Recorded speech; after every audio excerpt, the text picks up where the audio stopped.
विद्यार्थियों का Shri Shakti online classes में फिर से स्वागत है। तो अपना चैप्टर नंबर फर्स्ट चल रहा था वैदिक गणित, जिसमें हम पढ़ रहे थे प्रश्नावली 1.4 सरल समीकरणों का हल। तो उसमें हमने एक सूत्र पढ़ा था कि सरल समीकरणों का हल करना कौन सी विधि से, सूत्र प्रावर्तीय योजित से। तो सूत्र प्रावर्तीय योजित से हमने जो चारों फॉर्मूले थे वो हमने कल पढ़ लिए। आज जो अपना टॉपिक है वो है सरल समीकरणों का हल करना किससे, सूत्र शून्य साम्य समुच्चय से। सूत्र शून्य साम्य समुच्चय से सरल समीकरणों का हल करना है। इसमें कितने भाग है, 6 भाग है। तो सबका हम अलग अलग देख लेते हैं। तो पहला ही भाग देख लीजिए, आपका क्या है वो देख लीजिए। यदि किसी समीकरण के प्रत्येक पद में, यदि किसी समीकरण के प्रत्येक पद में x सार्वनिष्ठ खंड है, तो x सार्वनिष्ठ खंड है तो चर का मान, यानी चर कौन सा होगा, कौन सा समीकरण ले रहे हैं हम, सरल समीकरण जिसमें केवल एक ही चर होता है x। तो चर x का मान, तो चर का मान क्या होगा, x बराबर 0। देख लीजिए, यदि किसी समीकरण के प्रत्येक पद में x सार्वनिष्ठ खंड है तो चर का मान जो कि आपका x होगा वो x किसके बराबर होगा, x बराबर 0। अब देखिए कैसे, तो देख लीजिए, मान लीजिए आपके पास है 5x प्लस 3x बराबर 4x प्लस 6x। आगे बात समझ। अब देखिए समीकरण है ये, देखिए बराबर का चिन्ह, इसका मतलब क्या है, ये समीकरण है। अब देखिए इसके प्रत्येक पद में x सार्वनिष्ठ खंड होना चाहिए, यानी कि देखिए ये क्या है 5 इंटू एक्स, तो इस पद में x है। ये क्या है 3 इंटू एक्स, इस पद में भी x है। ये 4 इंटू एक्स, इस पद में भी x है। ये 6 इंटू एक्स, इस पद में भी x है। यानी कि प्रत्येक पद में x एक सार्वनिष्ठ खंड है। तो यहां से आप चर आपको x का मान निकालना, तो यहां से x का मान क्या आएगा, x बराबर 0। ये आपका क्या हो गया, बीजीय सूत्र। ये आपका बीजीय सूत्र हो गया। यानी कि इस टाइप का कोई भी समीकरण होगा तो उसमें आप सीधा ही निकालोगे, x बराबर क्या होगा, 0 होगा। अब देखिए x सार्वनिष्ठ खंड का मतलब क्या है, यानी कि अगर इस प्रकार हो जाए, जैसे मैं आपसे कहूं कि ऐसा अपने आप क्वेश्चन भी आएगा आगे, जैसे 5x minus 1 plus 6x minus 1 बराबर 3x minus 1 plus 4x minus 1। अब देखिए इस पद में क्या है 5 और इंटू में क्या है x माइनस 1, इस पद में भी क्या है 6 इंटू में क्या है x माइनस 1, 3 इंटू में क्या है x माइनस 1, 4 इंटू में क्या है x माइनस 1। यानी कि अब यहाँ पे क्या हो रहा है, प्रत्येक पद में क्या सार्वनिष्ठ है, x माइनस 1। यानी कि x या x का कोई भी व्यंजक इसके गुणा में क्या होना चाहिए, सार्वनिष्ठ खंड होना चाहिए। तो यहां से देखिए x माइनस 1 ये जो व्यंजक है प्रत्येक पद में क्या आ रहा है, ये उभयनिष्ठ आ रहा है। हमारी बात समझ। तो आपको करना क्या है, इस पूरे व्यंजक को 0 के बराबर रख देना है। तो इस समीकरण हल करेंगे, देखिए प्रत्येक पद में x माइनस 1 क्या है, सार्वनिष्ठ खंड है। तो इस बीजीय व्यंजक का आपका जो हल आएगा वो क्या आएगा, कौन सा, x माइनस 1 सार्वनिष्ठ खंड है, तो x माइनस 1 को 0 के बराबर रख दीजिए। तो यहां से x बराबर क्या आ जाएगा, 1। तो इस कंडीशन में इसका हल क्या आएगा, x बराबर क्या आएगा आपका, 1 आएगा। तो ये है आपका पहला ही सूत्र शून्य साम्य समुच्चय का पहला ही अनुप्रयोग है। यदि किसी समीकरण के प्रत्येक पद में x सार्वनिष्ठ खंड है तो चर का मान, यानी चर x का मान क्या होगा, x बराबर 0। आगे बात समझ में। चलिए तो अगला देखते हैं।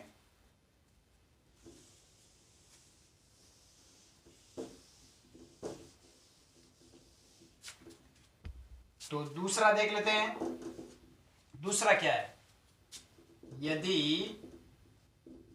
एक घातीय समीकरण, अब देखिए यहां पे जो हम समीकरण ले रहे हैं ना वो सारे के सारे क्या है, सरल समीकरण है, एक घातीय, यानी कि चर भी क्या है उसमें एक ही है, घात भी क्या है एक ही है, यानी कि x की पावर भी क्या रहेगी, एक ही रहेगी। उसको क्या बोलते हैं, एक घातीय समीकरण। आप इसको ऐसे भी बोलते हैं, एक घातीय सरल समीकरण।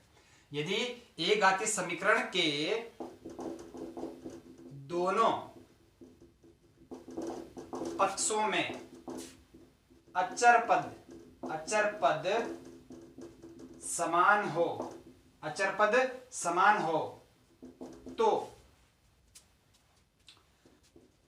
चर का मान क्या होगा, x बराबर 0। यानी कि यदि कोई समीकरण है उसके दोनों पक्षों में अगर अचर पद समान है तो भी उस कंडीशन में भी व्यंजक x का मान क्या आएगा, 0 आएगा। क्या आएगा आपका, 0। तो उदाहरण देख लीजिए कैसे, जैसे 5x प्लस 3 बराबर 4x प्लस 3। आगे बात सुन। अब देखिए ये समीकरण है, दोनों पक्ष यानी कि लेफ्ट पक्ष और राइट पक्ष, दोनों पक्षों में देखिए स्वतंत्र पद यानी अचर पद, अचर पद जो होता है, अचर पद कौन सा होता है यानी x से रहित। ये वाला पद देखिए x से रहित नहीं है, ये अचर पद नहीं है, क्योंकि इसके अंदर क्या चर भी है, ये 5 इंटू ये क्या है आपका चर है। लेकिन ये वाला पद देखिए अचर पद है, यानी यहाँ पे केवल अचर है, वो क्या है 3 है। दोनों पक्षों में देखिए अचर पद क्या आ रहा है 3, इधर भी क्या है 3, दोनों पक्षों में अचर पद क्या है समान है। तो इस कंडीशन में सीधा इस व्यंजक का हल क्या होगा, x बराबर 0। अभी बात समझ में, तो इस सरल समीकरण का हल यानी कि चर x का मान क्या आएगा आपका 0 आएगा। आगे बात समझ में, तो ये है आपका दूसरा, यदि एक घातीय समीकरण दोनों पक्षों में अचर पद समान हो तो चर का मान क्या होगा x बराबर 0। चलिए अगला देख लेते हैं।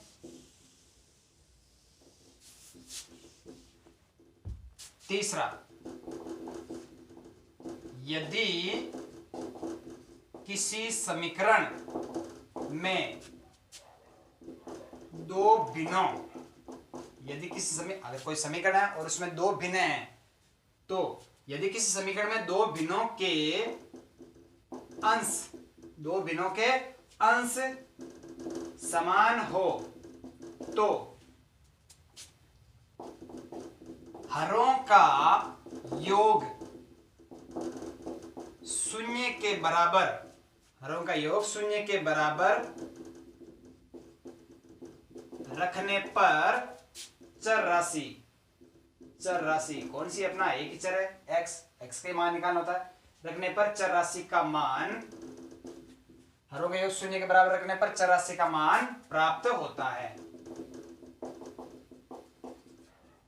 किस प्रकार देखिए, मान लीजिए आपके पास समीकरण ये है 1/x+3 प्लस 1/x+4 बराबर 0।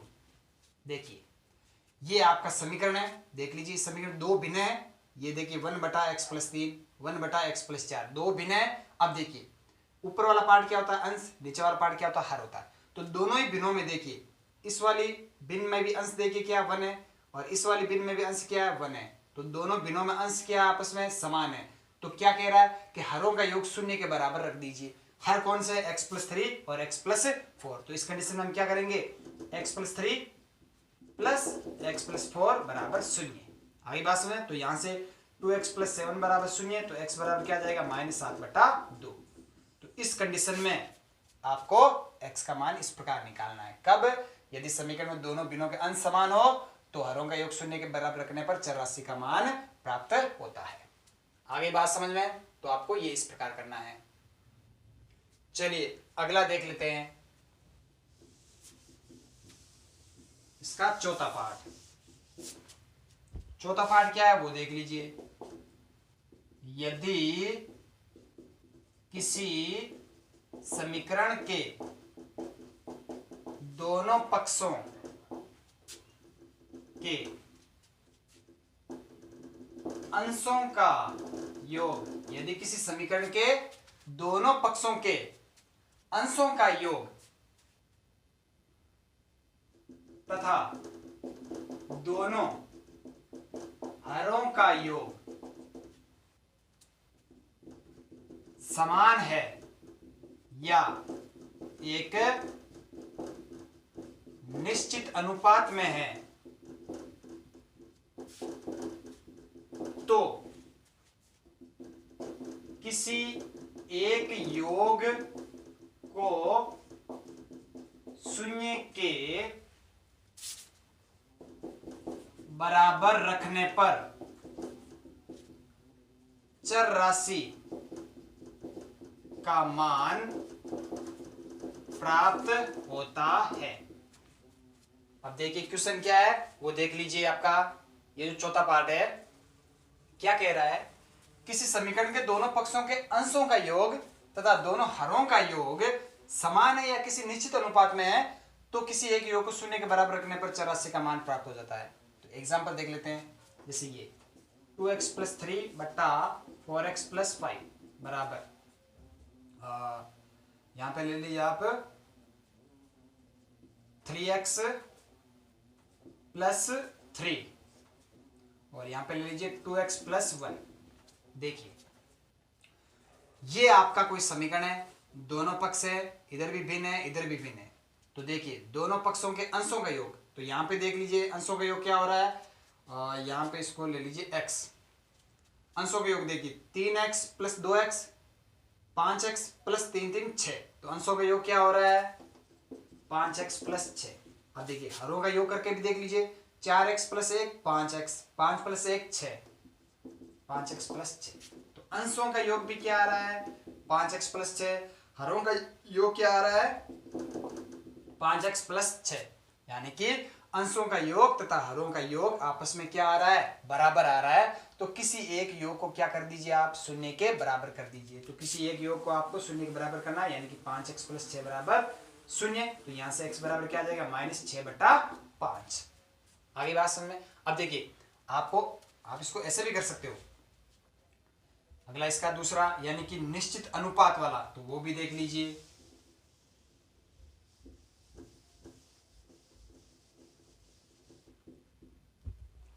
जैसे यहां पे अगर मैं कर दूं 6 और 6 4 10, ये हो गया 5, 1/2 करना है, डबल करना है इसका, तो 3 3 6, यहां पे कर दीजिए 7।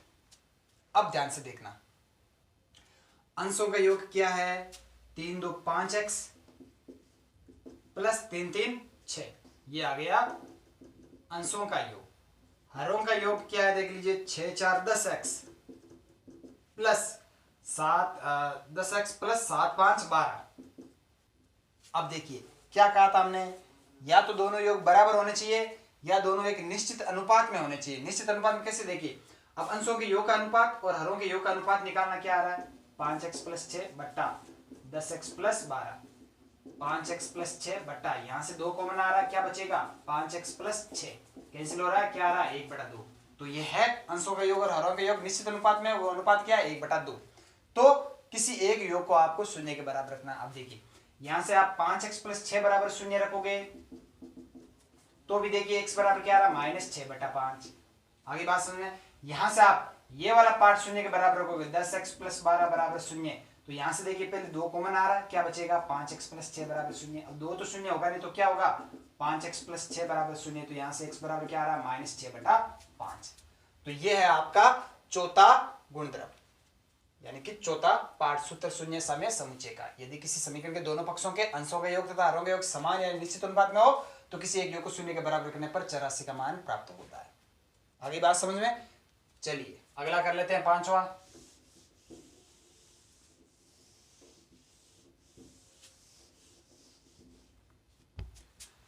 तो पांचवा क्या है इसका देख लीजिए, यदि किसी समीकरण के एक पक्ष के अंश तथा हर का अंतर दूसरे पक्ष के अंश तथा हर के अंतर के बराबर या एक निश्चित अनुपात में हो। कौन, यानी कि अंश तथा हर का अंतर पहले पक्ष का और दूसरे पक्ष का अंश तथा हर का अंतर, ये दोनों अगर एक निश्चित अनुपात में हो तो किसी एक अंतर को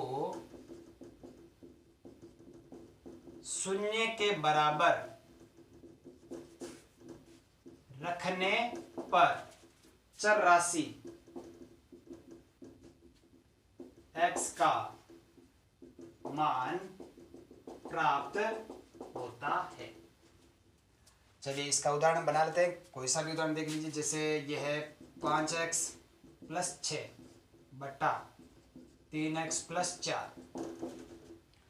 और इधर देख लीजिए 9x प्लस 8 बट्टा, यहाँ से देख लीजिए कितना आ रहा है 2 और 2, तो 7x प्लस 6। अब देखिए क्या कह रहा है, एक पक्ष के अंश व हर का अंतर, तो यहाँ पे आप अंश व हर का अंतर निकाल लीजिए। तो ये अंश ये हर, तो इन दोनों का अंतर यानी कि आप पहले में से अंश में से हर घटा लीजिए तो आ जाएगा दोनों का अंतर। तो 5 में से 3 घटाएंगे 2x, 6 में से 4 घटाएंगे 2, और इधर देखिए इस वाले पक्ष में 9 में से 7 घटाएंगे 2x, 8 में से 6 घटाएंगे 2। तो देख रहे हैं आप यहाँ पे अंश व हर का अंतर पहले पक्ष का और दूसरे पक्ष का अंश व हर का अंतर दोनों आपस में क्या है, बराबर है। दोनों आपस में क्या है, बराबर है। प्रथम पक्ष के अंश व हर का अंतर क्या आ रहा है, 2x प्लस 2। दूसरे पक्ष के अंश व हर का अंतर ये भी क्या आ रहा है, 2x प्लस 2। तो बराबर आ रहा है। इसका मतलब कौन सा अप्लाई करेंगे, पांचवा आपका जो अनुप्रयोग है, पांचवा अनुप्रयोग यहाँ पे काम आएगा। तो किसी एक अंतर को आपको क्या करना है, शून्य के बराबर रखना है। तो कोई भी एक अंतर 2x प्लस 2 बराबर शून्य रख दीजिए। तो यहाँ से x बराबर क्या आ जाएगा आपका, माइनस का 1। x बराबर क्या आ जाएगा, माइनस का 1। चलिए लास्ट अनुप्रयोग देख लेते हैं, छठा अनुप्रयोग क्या है वो भी देख लीजिए।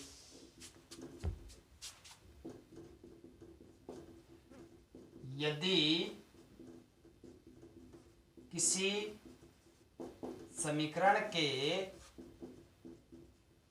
प्रत्येक पक्ष में 2 पद हो, यदि किसी समीकरण के प्रत्येक पक्ष में 2 पद हो तथा प्रत्येक पद का अंश परस्पर समान हो तथा वाम पक्ष के हरों का योग दक्षिण पक्ष के हरों के योग के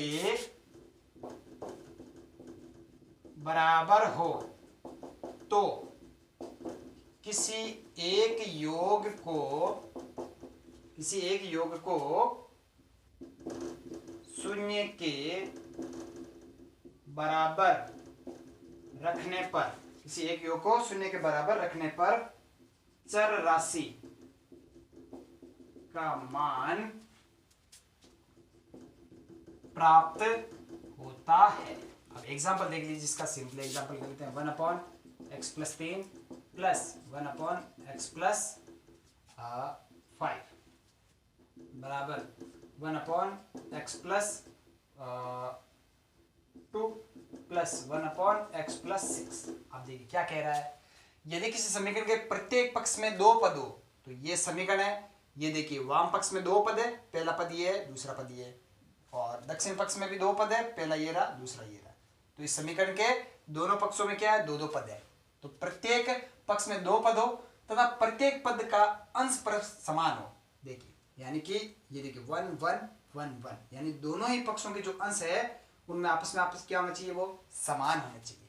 तथा हरों का योग, कौन सा, वाम पक्ष के हरों का योग दक्षिण पक्ष के हरों के योग के बराबर हो। तो यहाँ पे देख लीजिए वाम पक्ष के हरों का योग क्या होगा, x plus 3 plus x plus 5, तो x प्लस 2x 5 3 8, इधर x प्लस x 2x 6 2 8।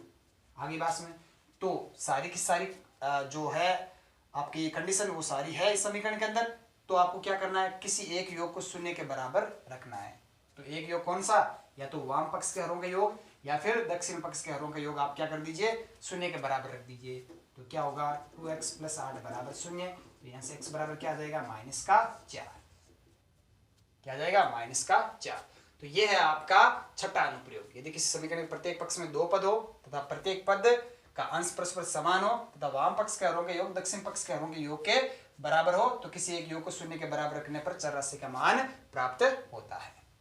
तो चलिए ये हो गया आपके 6 के 6 अनुप्रयोग। अब कर लेते हैं प्रश्नावली 1.4 के जो कल बाकी क्वेश्चन हमने छोड़े थे वो कर लेते हैं। अब सूत्र प्रावर्ती योजना से तो कल सारे क्वेश्चन कर लिए थे हमने। अब जो क्वेश्चन है वो सब किस पर डिपेंड है, सूत्र शून्य साम्य समुच्चय पर है। तो अब इसके क्वेश्चन कर लेते हैं। चलिए क्वेश्चन की तरफ बढ़ते हैं। तो देख लीजिए सबका 6 टाइप के हमने अनुप्रयोग पढ़े, 6 टाइप के अनुप्रयोग पढ़े। तो 6 हम क्वेश्चन कर लेते हैं। कितने क्वेश्चन करेंगे, टोटल 6 क्वेश्चन करेंगे। तो सबसे पहले देख लेते हैं कौन सा 10वां क्वेश्चन देख लीजिए। क्वेश्चन नंबर 10 क्या है? A X minus one plus B X minus one बराबर C X minus one plus D X minus one. अब देखिए कौन सा अनुप्रयोग काम आएगा यहाँ पर? पहला ही अनुप्रयोग काम आएगा यदि समीकरण के प्रत्येक पद में x सारणिष्ठ खंड हो। तो यहाँ पे देखिए प्रत्येक पद में कौन सारणिष्ठ खंड है? x माइनस वन सारणिष्ठ खंड है। तो उस सारणिष्ठ खंड x माइनस वन को आपको क्या करना है? शून्य के बराबर करना है। तो देखिए समीकरण के प्रत्येक पद में x माइनस वन सार्वनिष्ठ खंड है, अतः बीजीय सूत्र से कौन सा सूत्र? शून्य साम्य समुच्चय से कौन सा अनुप्रयोग? पहला अनुप्रयोग x माइनस वन बराबर 0। तो यहां से x बराबर क्या आ जाएगा? आपका 1 आ जाएगा। तो ये हो गया आपका क्वेश्चन नंबर 10। तो देख लीजिए अगला क्वेश्चन कर लेते हैं। क्वेश्चन नंबर 11 देख लीजिए। क्वेश्चन नंबर 11, जो भी क्वेश्चन छोड़ रहे हैं वो आपको घर पे करना है। अगर कोई समझ में आए तो वापस पूछ लीजिए, कमेंट बॉक्स में लिख दीजिए। क्वेश्चन नंबर 11 देख लीजिए क्या है आपका? x प्लस 1 x प्लस 9 बराबर x प्लस 3 x प्लस 3। अब देखिए अभी यहां पर आपको कुछ भी नहीं दिखाई दे रहा है कि कौन सा अनुप्रयोग लगेगा। तो इसको क्या करें? थोड़ा सा सरल कर लीजिए। तो समीकरण को सरल करने पर ये क्या हो जाएगा? समीकरण को सरल करने पर देखिए यहां पे गुणा करवाइए इसको। तो x का x से करवाएंगे x square plus 9x plus 9 बराबर x square plus 3x plus 9। यहां से एक्स स्क्वायर कैंसिल हो गया। 9 एक 10x प्लस 9 बराबर 3 3 6x प्लस 9। अब देखिए कौन सा अनुप्रयोग यहाँ पे आपका काम आएगा? दूसरा अनुप्रयोग काम आएगा यदि समीकरण के दोनों पक्षों में स्वतंत्र पद यानी अचर पद, यदि समीकरण के दोनों पक्षों में अचर पद समान हो। तो यहाँ पे अचर पद कौन सा है? ये रहा 9 और इधर भी क्या है? 9 बराबर है। तो सीधा क्या करेंगे? x बराबर 0 रखने पर। आगे बात समझ में? तो देखिए दूसरे अनुप्रयोग से, अतः दूसरे अनुप्रयोग से क्या हो जाएगा? x बराबर 0। अब यहां पे लिख सकते हो चूंकि समीकरण के दोनों पक्षों में अचर पद समान है।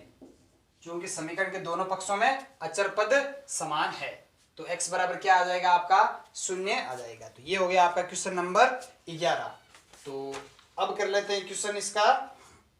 क्वेश्चन नंबर देख लीजिए 14वां क्वेश्चन नंबर देख लीजिए। बाकी इसी पर ही है। 14 देख लेते हैं क्या है। क्वेश्चन नंबर 14 है आपका 5/3x plus 2 plus 5/2x plus 8 बराबर 0। अब देख लीजिए ध्यान से कौन सा अनुप्रयोग यहाँ पे काम आएगा? आपका तीसरा अनुप्रयोग काम आएगा। यदि समीकरण में दो भिन्न है और दोनों के अंश समान है तो हरों का योग क्या करना है? 0 के बराबर रखना है। देख लीजिए इस समीकरण में दो भिन्न है, दोनों में अंश देख लीजिए क्या आ रहा है? समान है। तो हरों का योग क्या कर दीजिए आप? 0 के बराबर रख दीजिए। तो क्या करेंगे? चूंकि समीकरण के दोनों भिन्नों के अंश समान है अतः अनुप्रयोग 3 से हरों का योग शून्य के बराबर रखने पर, तो रख दीजिए। तो 3x plus 2 plus 2x plus 8 बराबर शून्य। तो 3 2 5x प्लस 8 2 10 बराबर शून्य। तो यहां से x बराबर क्या आ जाएगा, माइनस का 10/5। तो x बराबर क्या आ जाएगा, माइनस का 2। तो ये हो गया आपका क्वेश्चन नंबर 14। क्वेश्चन नंबर 14 में क्या आएगा हल, x बराबर माइनस का 2। तो अनुप्रयोग 3 पर भी हमने क्वेश्चन कर लिया। अब बढ़ते हैं अनुप्रयोग 4 की तरफ। तो इसका कौन सा क्वेश्चन करें देख लीजिए। तो अनुप्रयोग 4 पर हम क्वेश्चन कर लेते हैं, इसका 16वां क्वेश्चन कर लेते हैं। क्वेश्चन नंबर 16 देख लीजिए। 16 क्या है, 3x प्लस 2 बट्टा 5x प्लस 7 बराबर x प्लस 1 बट्टा 3x माइनस 1। अब देखिए ये होगा आपका अनुप्रयोग 4 पर स्थित। अनुप्रयोग 4 क्या है, दोनों पक्षों के अंशों का योग, दोनों पक्षों के अंशों का योग बराबर होना चाहिए दोनों पक्षों के हरों के योग के बराबर।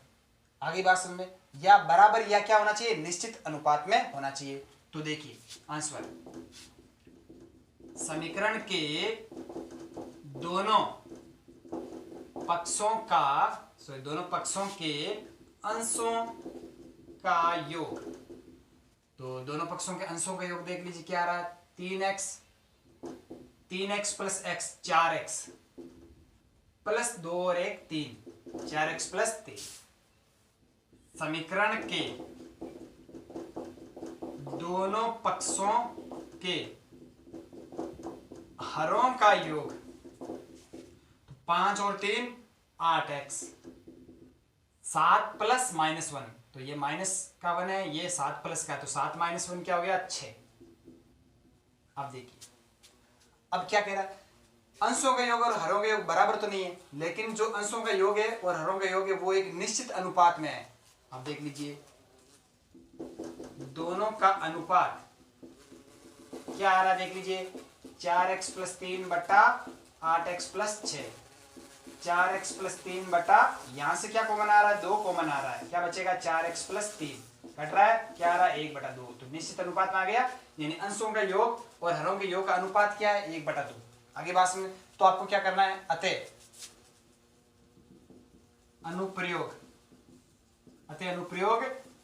4 से किसी एक योग को शून्य के बराबर रखने पर, तो कोई सा एक शून्य के बराबर रख दीजिए, 4x प्लस 3 बराबर शून्य। तो यहां से x बराबर क्या आ जाएगा, माइनस का 3/4। तो ये है आपका क्वेश्चन नंबर 16। तो क्वेश्चन नंबर 16 का आंसर क्या आएगा, x बराबर माइनस का 3/4। चलिए अब ये तो हो गया आपके चौथे अनुप्रयोग पर। अब 5वें अनुप्रयोग का एक क्वेश्चन कर लेते हैं। क्वेश्चन नंबर 17 कर लेते हैं। अब कौन से अनुप्रयोग पर करेंगे हम, अनुप्रयोग नंबर आपका 5। 5वां अनुप्रयोग क्या है, एक पक्ष के अंश तथा हर का अंतर दूसरे पक्ष के अंश तथा हर के अंतर की क्या होना चाहिए, बराबर होना चाहिए। तो अनुप्रयोग 5 पर आधारित एक क्वेश्चन है, क्वेश्चन नंबर 17, वो देख लीजिए क्या आपका, 5x प्लस 7 बट्टा 2x प्लस 1 बराबर x प्लस 1 बट्टा 3x प्लस 5। अब देखिए तो सबसे पहले आप चेक कर लीजिए, अनुप्रयोग 4 तो काम नहीं आएगा, तो देख लेते हैं। तो अनुप्रयोग 4 क्या है, अंशों का योग, दोनों पक्षों के अंशों का योग क्या हो रहा है 6x प्लस 8, दोनों पक्षों का हरों का योग क्या हो रहा है 5x प्लस 6। तो ना तो ये बराबर है और ना ही ये निश्चित अनुपात में है। आप कैसे भी करके इन दोनों का कोई निश्चित अनुपात नहीं निकाल सकते। तो इसका मतलब यहाँ पे कौन सा अनुप्रयोग काम आएगा, यहाँ पे अनुप्रयोग नंबर आपका 5 काम आएगा। तो इसका आंसर देखिए, तो क्या करेंगे, वाम पक्ष के अंश तथा हर का अंतर, तो अंश तथा हर का अंतर निकाल लीजिए।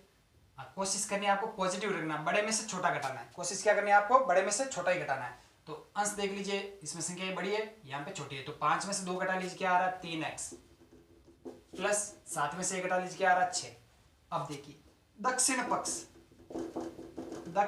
पक्ष के अंश तथा हर का अंतर, तो क्या करें, बड़े में से छोटा वाला है, यानी अंश तथा हर का अंतर का मतलब क्या है, अंश में से हर घटाओ, चाहे हर में से अंश घटाओ, कोई जरूरी नहीं है अंश और हर का अंतर का मतलब कि अंश में से ही हर घटाओ, आप हर में से भी अंश घटा सकते हो, वो भी क्या होगा, अंश और हर का अंतर ही होगा।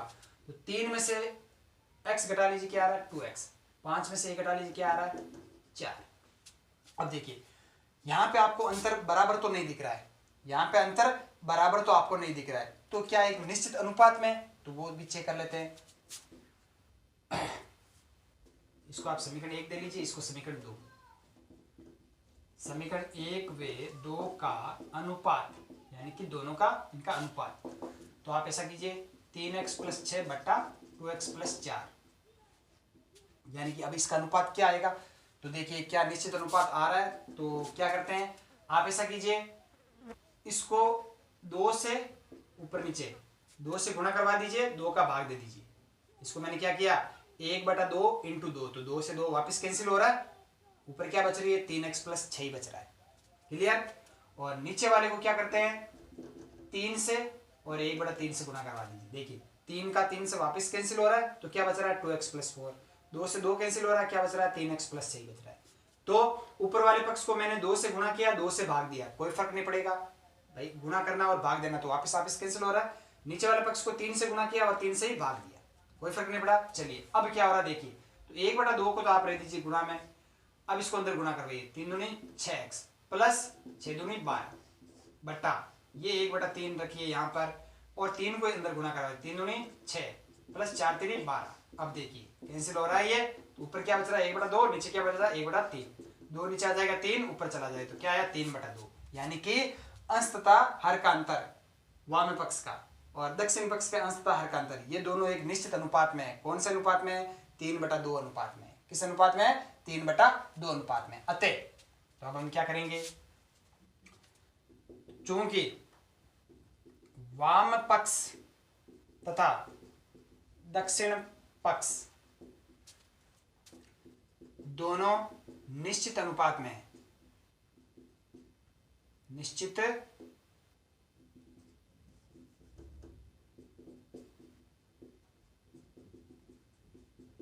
अनुपात में है, इसका मतलब समझ गए ना आप, वाम पक्ष के अंश तथा हर का अंतर और दक्षिण पक्ष के अंश तथा हर का अंतर दोनों निश्चित अनुपात में है। अतः अनुप्रयोग कौन सा आपका, अनुप्रयोग 5 से किसी एक अंतर को 0 के बराबर रखने पर, अब देखिए चाहे आप इस अंतर को 0 के बराबर रख लीजिए, चाहे आप इस अंतर को 0 के बराबर रख लीजिए, दोनों एक कंडीशन में उत्तर सेम आएगा। देख लीजिए 3x + 6 = 0, तो यहाँ से x बराबर क्या आ जाएगा -6/3 यानी -2। इसको भी 0 के बराबर रख लीजिए, 2x + 4 = 0, तो यहाँ से x बराबर क्या आएगा -4/2 क्या होता है -2। आ रहा है दोनों कंडीशन में सेम, इसका मतलब इसका आंसर क्या हो गया आपका x बराबर -2। तो ये हो गया क्वेश्चन नंबर 17 आपका अनुप्रयोग नंबर 5। अब लास्ट क्वेश्चन कर लेते हैं एक और, जो आपके अनुप्रयोग नंबर 6 पर है। तो कोई सा भी एक क्वेश्चन कर लेते हैं।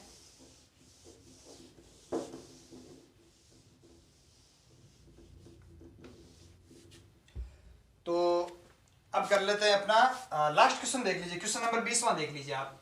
क्वेश्चन नंबर 20 क्या है, 1/x - 4 प्लस 1/x - 6 बराबर 1/x - 2 प्लस 1/x - 8। तो अनुप्रयोग नंबर 6 क्या था आपका, यदि समीकरण के दोनों पक्षों में 2 पद है, देख लीजिए 2 पद है, इधर 2 पद है, प्रत्येक पद का अंश समान, तो यहाँ पे देख लीजिए अंश समान है, और वाम पक्ष के हरों का योग बराबर होना चाहिए दक्षिण पक्ष, तो वाम पक्ष हरों का योग x + 2x - 10, यहाँ पे 2x - 10, तो वाम पक्ष और दक्षिण पक्ष के हरों का योग भी क्या हो रहा है, बराबर हो रहा है। इसका मतलब यहाँ पे अनुप्रयोग नंबर 6 लगेगा। अब देखिए आंसर, वाम पक्ष तथा दक्षिण पक्ष के पदों में अंश समान है, अंश समान है प्रत्येक पद में। और तो वाम पक्ष के हरों का योग, तो वाम पक्ष के हरों का योग क्या हो जाएगा, x-4 और x-6, तो ये हो जाएगा 2x-10।